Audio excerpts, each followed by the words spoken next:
గతంలో కూడా నేను ఏం మాట్లాడానంటే వైసీపీ నాయకులను కూడా లోపలికి రమ్మని చెప్పాం.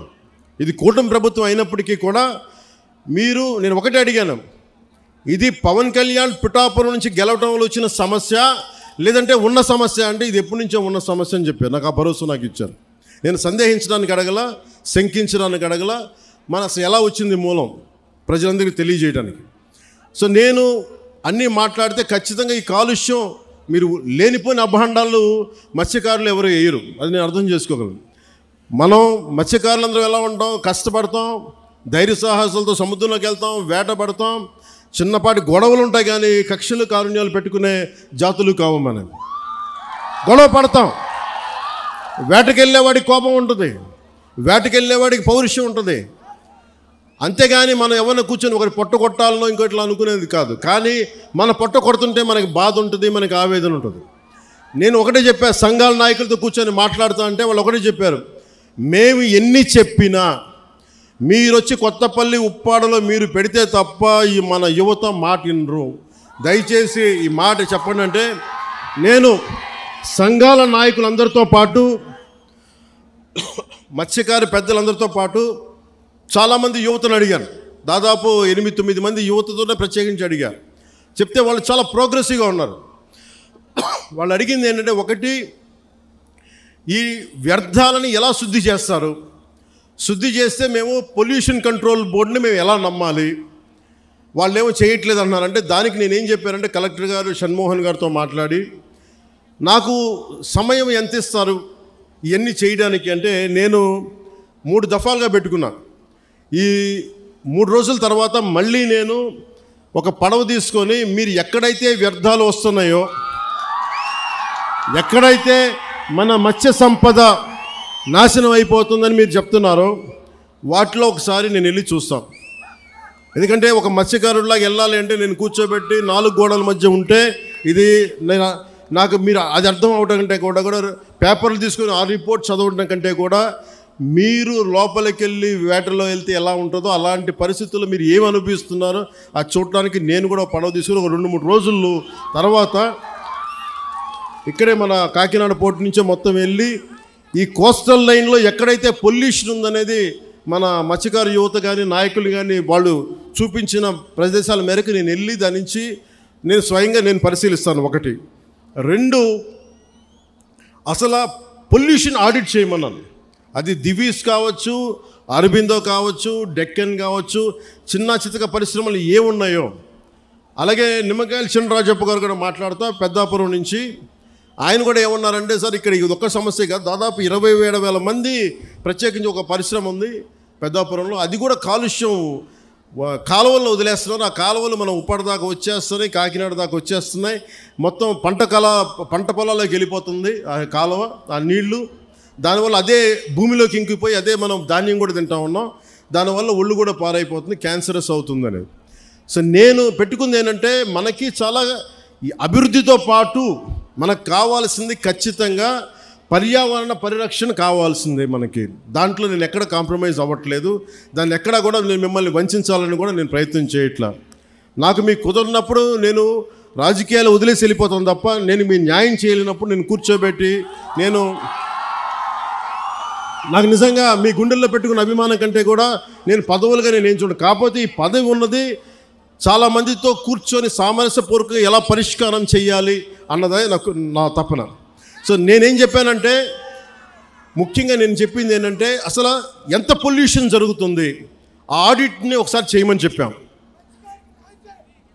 ఆడిట్ చేద్దాం, అసలు ఎంత కాలుష్యం ఉందనేది చెప్తే అందరూ అడిగారు. షణ్మోహన్ గారు మొత్తం సంఘాల నాయకులందరితో మాట్లాడి, అక్కడ ఉన్న యువతతో కూడా మాట్లాడి, ఈరోజు దాదాపు 100 మంది పైగా వచ్చారు. వాళ్ళందరితో మాట్లాడి మీ ప్రతినిధులుగా మేము అడిగింది ఏంటంటే, షణ్మోహన్ గారు కలెక్టర్ గారు కనీసం మాకు 100 days టైం ఉంటే దీని మీద యాక్షన్ ప్లాన్ చేద్దామని ఒకసారి, అంటే ఎలా చేద్దాం దీనికి సంబంధించి. ఎందుకంటే మీరు బోట్లు దెబ్బతినకూడదు, మీకు మీ వేటకి ఇబ్బంది పడకూడదని దీనికి ఏం చేయాలంటే ఒక ప్రాపర్ యాక్షన్ ప్లాను, ఒక 100 రోజుల సమయం అని అడిగాం. సో మిమ్మల్ని కూడా నేను ప్రతిపాదిస్తుంది, మిమ్మల్ని అభ్యర్థిస్తుంది, మీ అందరినీ వేడుకుంటుంది.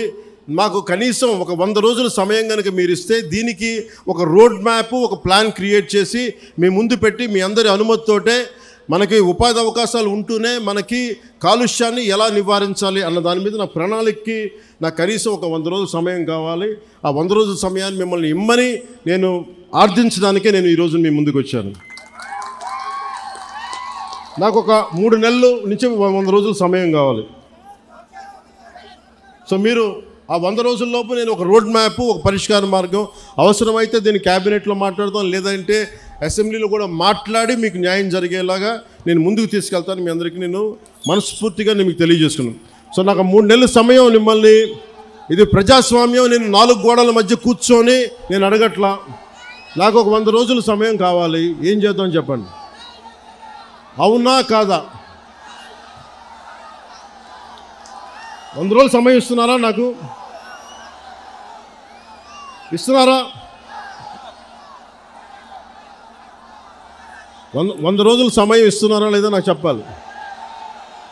అలా కుదరదు నాకు.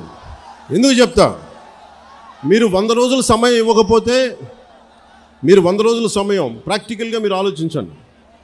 100 రోజుల సమయం ఇవ్వకపోతే, ఎందుకంటే రాత్రికి రాత్రి పొల్యూషన్ ఏం జరుగుతుందో మనం ఆడిట్ చేయడానికి కూడా చాలా టైం పడుతుంది. ఆడిట్ చేసిన తర్వాత వ్యర్థాలు ఉన్నాయి అంటే వీళ్ళకి ఎందువల్ల వ్యర్థాలని విడుదల చేస్తున్నారు. ఎందుకంటే మీరు 4 రోజులు ధర్నా చేస్తే 5వ రోజు పరిష్కారం నిజంగా రాదు. ఎందుకంటే దీని వెనక చాలా ఉన్నాయి. పరిశ్రమలు మనం ఇచ్చింది కాదు, వైసీపీ నాయకులు ఇచ్చింది.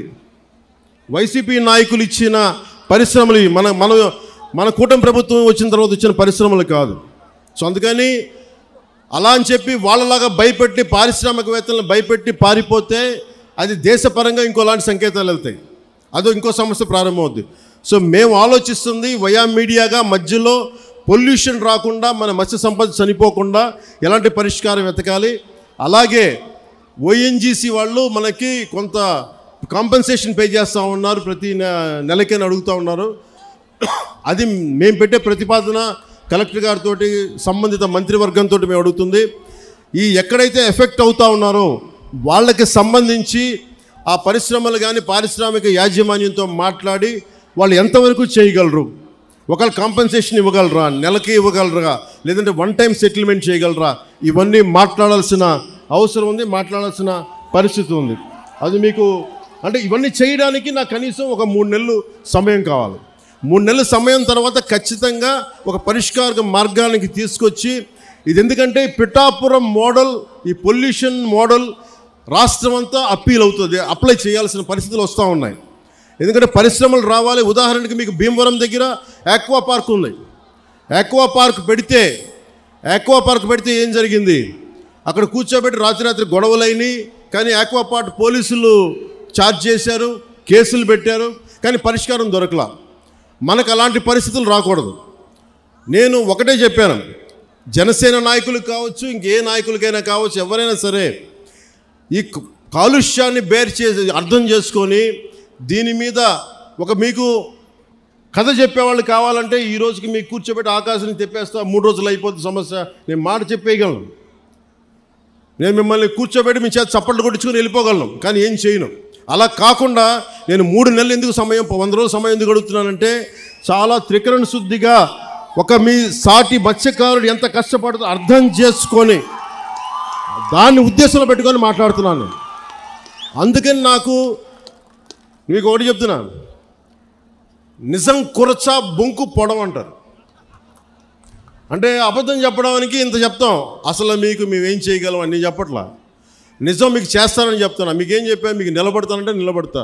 మీకు రోడ్డు ఇక్కడ ఉప్పాడ ప్రొటెక్షన్ వాళ్ళు చేస్తానంటే చేస్తాను. దాన్ని కూర్చోబెట్టి మీరు రేపు నుంచి ప్రతి గంటకి ఏమైంది డేటా అంటే అలా కుదరదు. మీకు నా టర్మ్లో, నా టెన్యూర్లో మీకు చేసి పెడతాను. ఉప్పాడ ప్రొటెక్షన్ వాల్ వచ్చి తీరుతుంది.